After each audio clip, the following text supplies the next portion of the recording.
Finseeker 260 DC is undoubtedly a fishing boat, but Crown Line, who designed the boat, wanted more. What they did was they incorporated all the best values for cruising, family boating, but with a fishing aspect. When I look at this boat, it says, let's go fishing. Hi, I'm Barry Thompson from Pacific Powerboat Magazine. Today we're looking at the Finseeker 260 DC. This is a slightly smaller version of the 280 DC that we looked at last year. It's a foot or 31 centimetres shorter, but the layout, the plan, everything is virtually identical.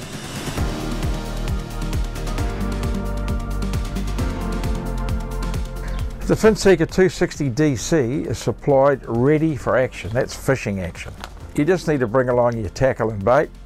The transom features a 98 litre live bait well complete with LED lighting plus aeration and recycling systems. Now when you close the lid, the live well is pressurised, which keeps the water steady and the fish don't bounce around when you're underway, don't get bruised.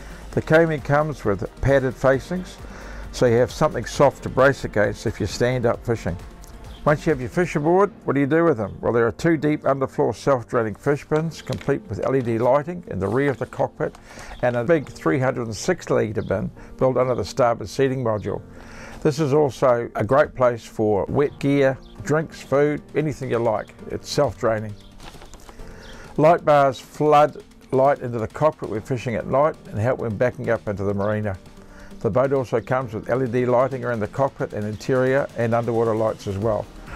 There are dual tackle storage drawers under the helm and passenger seats plus another deep storage locker between. If you're into your diving, this is the perfect wet locker for your gear. A lot of attention to detail when it comes to going fishing. Often with twin outboards, the area forward to the transom is unusable. What Crown Line has overcome this with a multi-use transom storage locker door.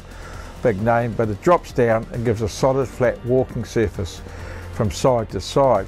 There's also a handheld shower, stereo remote and shore power outlet, all of which come standard on the 260 DC.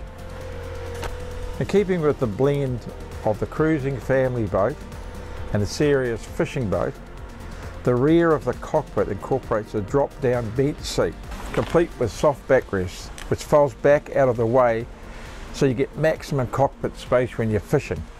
But that's not all.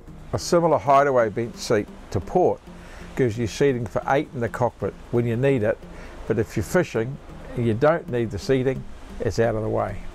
The two forward side modules have deep storage lockers to starboard under a double-size rear-facing seat with a small wet bar and galley to port.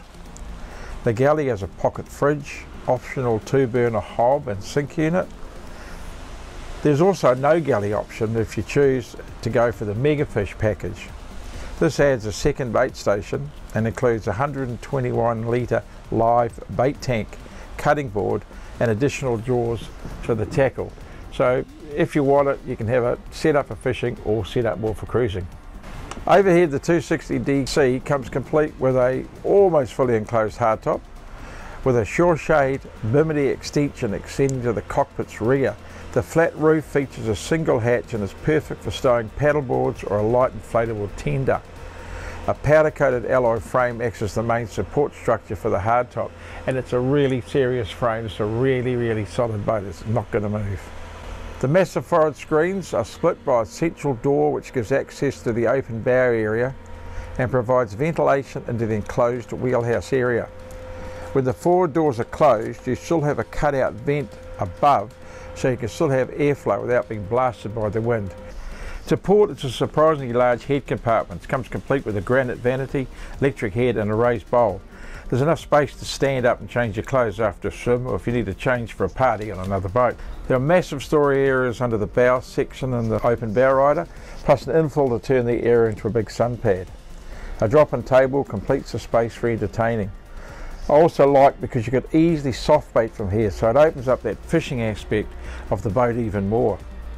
The enclosed anchor locker has a through-hull feed with the auto anchor below the deck and a clear flat foredeck which includes cup holders. So there's nowhere to kick your toes if you're going to use the boarding platform.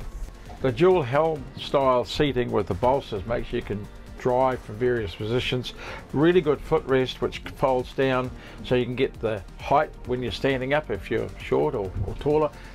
Great height, it's over 2 meters, so you've plenty of room underneath the hardtop. The helm features twin screens, or you can have one if you suit it, but the twin Garmin screens we've got here. Push buttoned up buttons everywhere, nice and tidy, everything in place. Drink holders, remote control for when you're coming to docking. Mercury docking system works really, really well. Yeah, just a nice driving position.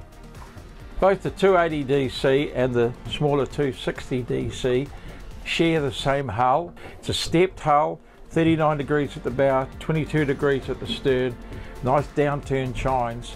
Very, very good rough water boat. We took it out off Gulf Harbour. It was reasonably calm and it got a stiffness about it. It's a solid feel boat. There's no rattles, there's no creaks. It's like a boat that you could drive off to the barrier.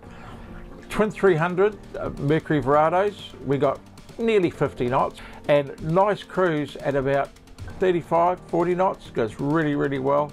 I think it's a boat that you could go long distances and feel very, very comfortable. It's a nice boat to drive.